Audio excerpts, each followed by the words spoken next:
আসসালামু আলাইকুম রহমতুল্লাহ। সম্মানিত প্রিয় দর্শক বিন্দু, আশা করি আপনারা সকলেই আল্লাহর অশেষ মেহেরবানি ও দয়ায় ভালো আছেন। সম্মানিত প্রিয় দর্শক, এইবারের পাঠে আমরা জানব হযরত ইউসুফ আলাইহিস সালামের জীবনীর তৃতীয় পাঠ।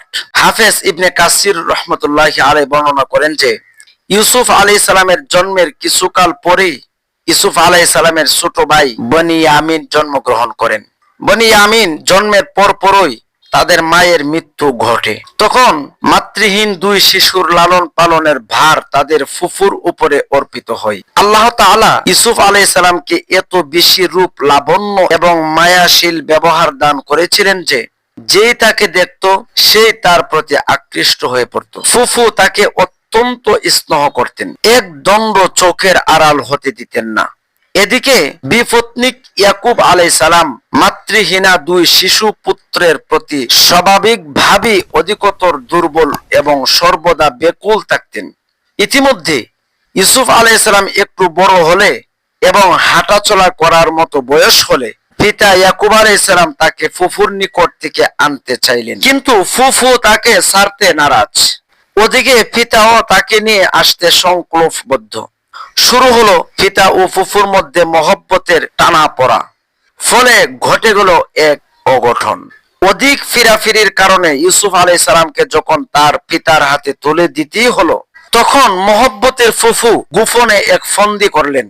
তিনি নিজের পিতা হযরত ইসহাক আলাইহিস সালামের নিকট থেকে যে একটা হাসুলি পেয়েছিলেন এবং যেটাকে অত্যন্ত মূল্যবান ও বরকতময় মনে করা হতো, ফুফু সেই হাসুলিটিকে ইউসুফ আলাইহিস সালামের কাপড়ের নিচে গোপনে বেঁধে দিলেন। অতঃপর ইউসুফ আলাইহিস সালাম তার পিতার সাথে চলে যাওয়ার পর ফুফু জোরে সুরে প্রচার শুরু করলেন যে তার মূল্যবান হাসুলিটি চুরি হয়ে গেছে। পরে তল্লাশি করে তা ইউসুফ আলাইহিস সালামের কাছে পাওয়া গেল। তৎকালীন জামানার রেওয়াজ বা ইয়াকুবী শরিয়াতের বিধান অনুযায়ী ফুফু ইউসুফকে তার গোলাম হিসেবে রাখার অধিকার পেলেন। ইয়াকুব আলাইহিস সালাম কোনো বাড়াবাড়ি না করে, দ্বিরুক্তি না করে সন্তানকে তার ফুফুর হাতে পুনরায় সমর্পণ করলেন। এরপর যতদিন ফুফু জীবিত ছিলেন ততদিন ইউসুফ আলাইহিস সালাম তার কাছেই রইলেন। এই ছিল ঘটনা, যাতে ইউসুফ আলাইহিস সালাম নিজের অজান্তে চুরির অপরাধে অভিযুক্ত হয়েছিলেন। এরপর বিষয়টি সবার কাছে দিবালোকের মতো স্পষ্ট হয়ে ফুটে উঠেছিল যে তিনি ছিলেন এ ব্যাপারে একবারই নির্দোষ। ফুফুর অপত্য স্নেহ তাকে ঘিরে এ চক্রান্ত জাল বিস্তার করেছিল। এ সত্য কথাটি তার সৎ ভাইদের জানা ছিল, কিন্তু এটাকে তারা ইউসুফের মুখের উপর বলে দেয়। যখন আরেক বানোয়াট চুরির অভিযোগ বেনিয়ামিনকে মিশরে গ্রেফতার করা হয়, ইউসুফ তাতে দারুণ মনোকষ্ট পেলেও তা চেপে রাখেন। বলা বাহুল্য, শৈশবে যেমন ইউসুফ নিজের ফুফুর স্নেহের ফাঁদে পড়ে চোর সাব্যস্ত হয়ে ফুফুর গোলামি করেন, যৌবনে তেমনি জুলাইকার চক্রান্তে পড়ে মিথ্যা অপবাদে অনন্য 7 বছর জেল খাটেন, যে ঘটনাটি ইনশাআল্লাহ আমরা পরে বর্ণনা করব।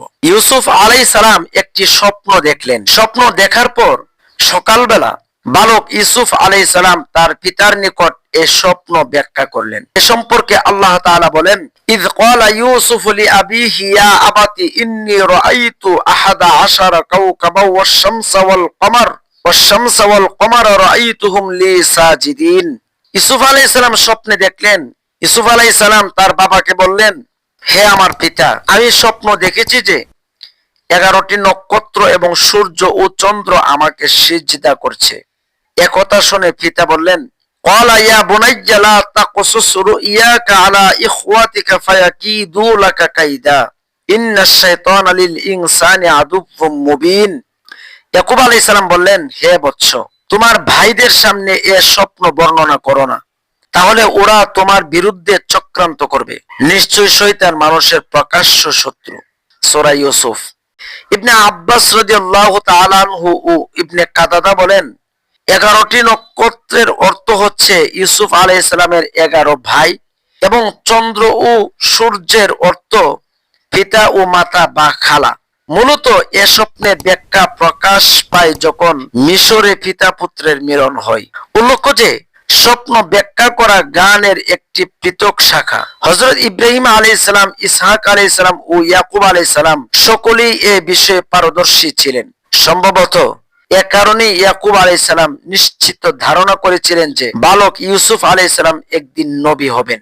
হযরত ইউসুফ আলাইহিস সালামকেও আল্লাহ এ ক্ষমতা দান করেছিলেন, যেমন আল্লাহ তাআলা এদিকে ইঙ্গিত দিয়ে বলেন, এমনি ভাবে তোমার পালনকর্তা তোমাকে মনোনীত করবেন নবী হিসেবে এবং তোমাকে শিক্ষা দিবেন বাণী সমূহের, অর্থাৎ স্বপ্নাদিষ্ট বাণী সমূহের নিগুড় তত্ত্ব এবং পূর্ণ করবেন নিজের অনুগ্রহ সমূহ, যেমন মিশরের রাজত্ব, সর্বোচ্চ সম্মান ও ধন সম্পদ লাভ এবং পিতার সাথে মিলন প্রভৃতি তোমার প্রতি ও ইয়াকুব পরিবারের প্রতি যেমন তিনি পূর্ণ করেছিলেন ইতিপূর্বে তোমার পিতৃপুরুষ ইব্রাহিম ও ইসহাকের প্রতি। নিশ্চয়ই তোমার পালনকর্তা সর্বজ্ঞ ও প্রজ্ঞাময়। সূরা ইউসুফ।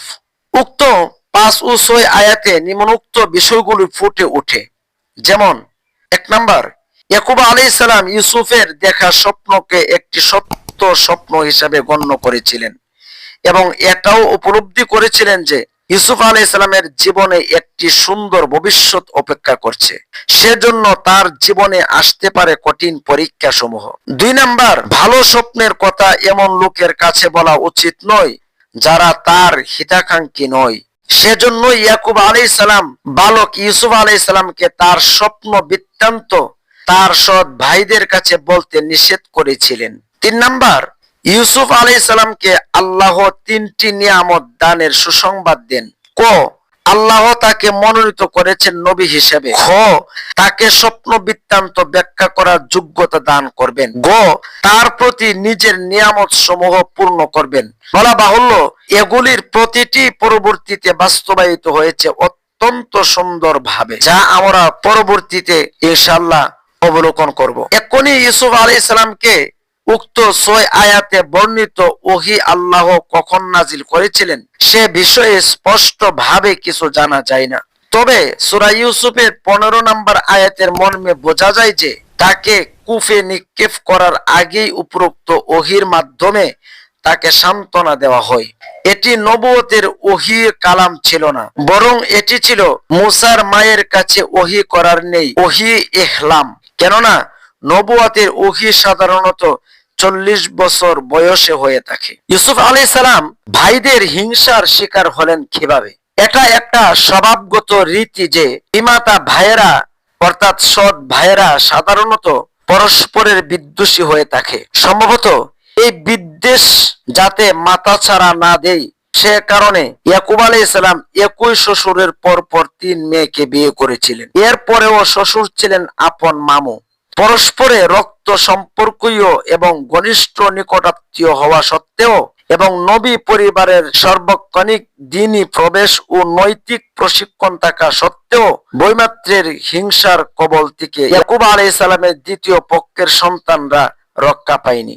তাই বলা চলে যে ইউসুফ আলাইহিস সালামের প্রতি তার সৎ ভাইদের হিংসার প্রথম কারণ ছিল বৈমাত্রীয় বিদ্বেষ, দ্বিতীয় কারণ ছিল সদ্য মাতৃহীন শিশু হওয়ার কারণে তাদের 2 ভাইয়ের প্রতি পিতার স্বভাবগত স্নেহের আধিক্য, তৃতীয় কারণ ছিল ইউসুফ আলাইহিস সালামের অতুলনীয় রূপ লাবণ্য, অনিন্দ্য সুন্দর দেহ সুষ্ঠব, আকর্ষণীয় ব্যবহার মাধুর্য এবং অন্যান্য সাধারণ চারিত্রিক বৈশিষ্ট্য। চতুর্থ, ইউসুফ আলাইহিস সালামের স্বপ্ন বৃত্তান্তের কথা যে কোনো ভাবেই হোক তাদের কাছে পৌঁছে যাওয়া। বলা চলে যে শেষের কারণটি তাদের হিংসার আগুন ইতাহুতি দেয় এবং তাকে দুনিয়ার বুক থেকে সরিয়ে দেওয়ার শয়তানি চক্রান্তে তারা প্ররোচিত হয়। কিন্তু শয়তান যতই চক্রান্ত করুক, আল্লাহ বলেন ইন্না কাইদাশ শাইতানি কানা দাঈফা, শয়তানের চক্রান্ত সর্বদাই দুর্বল হয়ে থাকে। সূরা নিসা। ইউসুফ আলাইহিস সালামের মধ্যে ভবিষ্যৎ নবুয়ত লুকিয়ে আছে বুঝতে পেরেই ইয়াকুব আলাইহিস সালাম তার প্রতি অধিক স্নেহশীল ছিলেন, আর সে কারণে সৎ ভাইয়েরাও ছিল অধিক হিংসাপরায়ণ। মূলত এই হিংসাত্মক আচরণের মধ্যেই লুকিয়ে ছিল ইউসুফ আলাইহিস সালামের ভবিষ্যৎ উন্নতির সোপান। সম্মানিত প্রিয় দর্শক বিন্দু, আজকের পাঠে এতটুক পর্যন্ত। ইনশাআল্লাহ আগামী পাঠে আমরা বর্ণনা করব হযরত ইউসুফ আলাইহিস সালাম অন্ধকূপে নিক্ষিপ্ত হলেন এবং ভাইদের এই চক্রান্তের কথা আল্লাহ ব্যক্ত করেছেন। এই কথাগুলো ইনশাআল্লাহ আমরা সামনের পাঠে বলবো। প্রিয় দ্বীনী ভাইয়েরা, এই ঘটনাগুলো শুনতে আমাদের এই চ্যানেলে চোখ রাখুন এবং আমাদের এই চ্যানেলটিতে লাইক, কমেন্ট, শেয়ার ও সাবস্ক্রাইব করে আমাদের পাশেই থাকবেন। ভিডিওটি দেখার জন্য আপনাকে জাযাকুমুল্লাহু খায়র।